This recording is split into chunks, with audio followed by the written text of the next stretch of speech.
Екипата на Металург Автокоманда за новата сезона во женската ракометна Суперлига се засили со Јана Ѓошевска, која доаѓа од редовите на Куманово, а во минатото настапуваше за екипата на Спартак.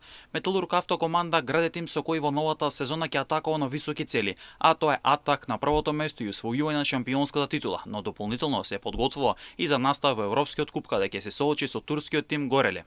Новото лево крило на Металург Автокоманда е осмо заселување во тимот, а претходно, како што веќе информиравме, Металург Автокоманда ја продолжи соработката со Анастасија Трапеска, Таида Беровик, Сара Миновска, Исидора Котевска, Марија Гугулјанова и Амра Терзик, а беа промовирани Симона Грујевска, Стефани Ристек, Ивана Димовска, сестрите Бојана и Борина Коцеви, Софи Ѓошевска и Анастасија Величковска.